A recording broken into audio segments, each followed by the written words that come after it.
Again, one more video and going in the bag now, so thank you very much for watching.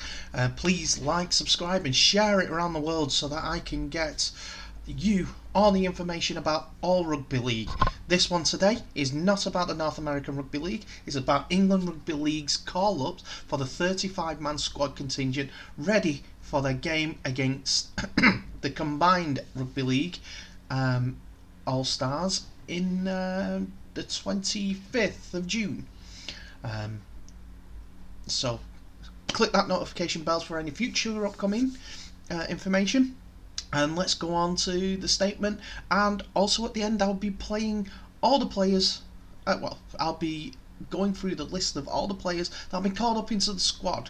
There are a few shocking announcements, because straight away Shaun Wane has picked the same 35-man squad for this training camp on Tuesday the 13th of April, and so when this video goes out, the Tuesday after, that was the same as November's. This also includes 6 players that are injured currently. For instance, Harry Newman of Leeds Rhinos. He broke his leg in 2020 and he's coming back slowly but surely to full fitness, but it was a severe break, that's why he's been out so long. He's also picked 7 NRL based players, although they will not be able to be at Leeds Beckett session. Leeds Beckett University is where the training session is being held on the 13th of April. And that will be precisely 200 days before England's World Cup 2021 match against Samoa at St James's Park, Newcastle, on the 23rd of October. So the Rugby League World Cup is going ahead as planned, which was reported in Samoan newspapers. The Sunday just gone. Anyway, so just looking at the information. First one that they picked out on the rugbyleague.com website where they did this announcement was one player who will be there at the training camp, will be Callum Watkins, who earned his last of his 25 international caps in the 2017 World Cup final against Australia, where he was ankle tapped by Josh Dugan when the game was going right down to the wire, to stop England running in a try to go ahead in that game. There have been some other inclusions, like last November. For instance, James Roby at 35 is another veteran of the 2017 World Cup, and he's the most experienced member of the squad. Plus he's one of the 6 St Helens players that have been called up, again exactly the same team training squad as November's training squad. The two teams that have got the most representative players in this squad are Warrington Wolves and St Helens, both with 6, while Wigan Warriors have 5. But you can see a lot of Shaun Wane's charges are included in this squad also. Going back to Harry Newman, he said, Shaun Wane says, I rate Harry Newman very highly. He has a good chance of playing in the World Cup. He's got real strength. We've got real strength in depth in the squad at centre and at hooker and wing too. So he also says it's open. The door is not shut to anyone else to break their way into the squad. As he says, names will come and go as the season unfolds, but the 35 players I've named reflects my current thinking.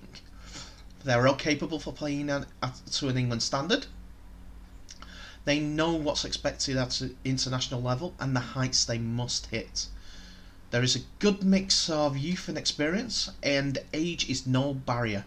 The 30-somethings in the squad are playing some good rugby, and if the 17-year-old puts his hand up and shows me he's got what it takes, he'll be in also. I've watched every Super League game every week, multiple times. I'm seeing some good things from the England players. I keep a close eye on the NRL too. Those players can't join us at Leeds Beckett, but I'll make sure that they're getting the same information as the players who can. So while there's 35 squad members being called up, only 28 will be at Leeds Beckett's, and some of those are currently injured. Anyway, the session at Leeds is all about introducing players to systems, how we'll defend and how we'll attack, and so on. There are some of the best players around, and they'll get it very quickly. It is important that it is an important part of our preparations for mid-season internationals and the All-Stars game, and for the World Cup too. So going on to the actual game itself against the Combined Nations All-Stars at Warrington's Halliwell Jones Stadium. It's on Friday the 25th of June, and it's an historic double header for the men's and women's team. The women's team will face Wales at 6 p.m. before Sean Wayne takes charge of an England team for the first time at 8 p.m. So it's good that it's a double header. I do like that. I remember the triple header at the Macron Stadium, the University of Bolton Stadium, Reebok Stadium, Bolton Wanderers Ground, I'll just call it that. Recent in the last couple of years, where they had the men's, women's, men's semi-finals either side of the women's final. Well, it should have been, but it was women's, and then the two men's semi-finals. Yes, it could be better. But I was also there the year before when it had the double header with Catalan being the major story at that one. And the year before was Featherstone, which unfortunately I didn't make. So a bit more information about the actual tickets. There's an initial 4,000 tickets available for this 25th of June game, and tickets are priced at £20 for adults and £10 for under 16s. And I hope that further areas of the stadium will become available as social distancing requirements ease. So it's going to be on Sky, we know that, and it's going to be a competitive game. Last time that these two sides came together, it seemed like the England team or the Great Britain team, I can't remember which one it was,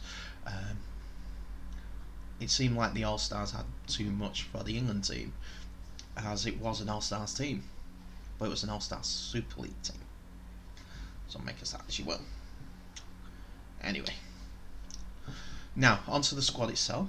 I will go through these alphabetically because that's how the list has gone through. I won't name the clubs, but you'll know the names. So it's John Bateman, Tom Burgess, Darryl Clark, Mike Cooper, Ben Curry, Niall Velds, Herbie Farnworth, Liam Farrell, Luke Gale, Oliver Gildart, Josh Griffin, Ash Handley, Zach Hardacre, Josh Hodgson, Tom Johnson, Toby King, Morgan Knowles, Johnny Lomax, Jermaine McGilvray, Paul McShane, Tom Makinson, Don Manfredi, Harry Newman, Mark Percival, Joe Philbin, Stefan Ratchford.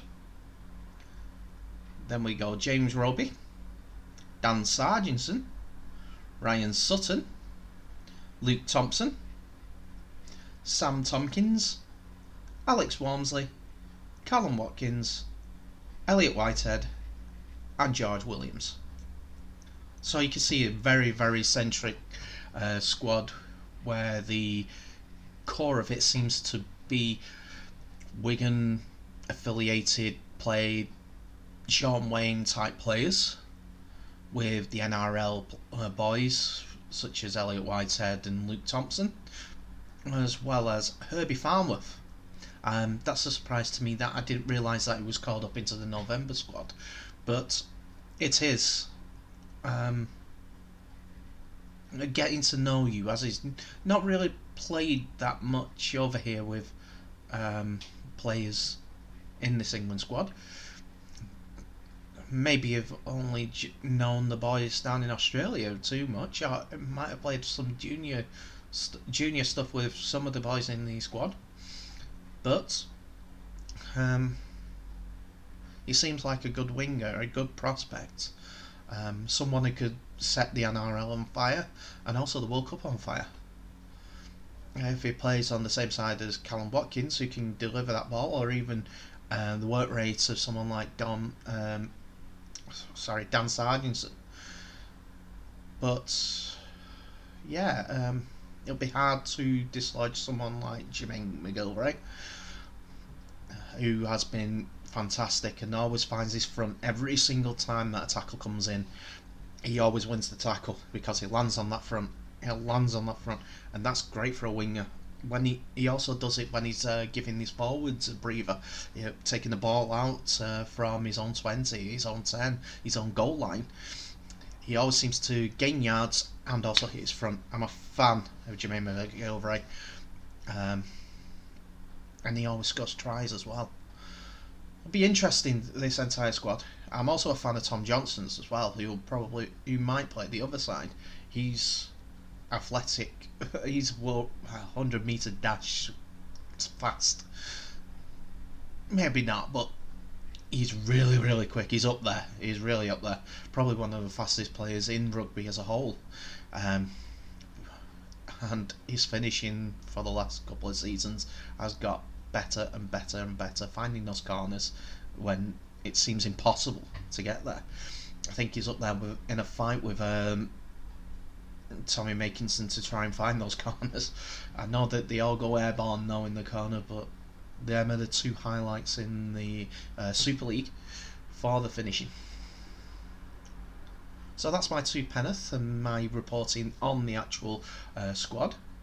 So thank you very much for watching. Like and subscribe if you did like this video. And if you have any useful comments in regards to making these videos better, thank you so much, and I do appreciate them in advance. Please leave them in the comments, and I'll get back to you next time. Bye now.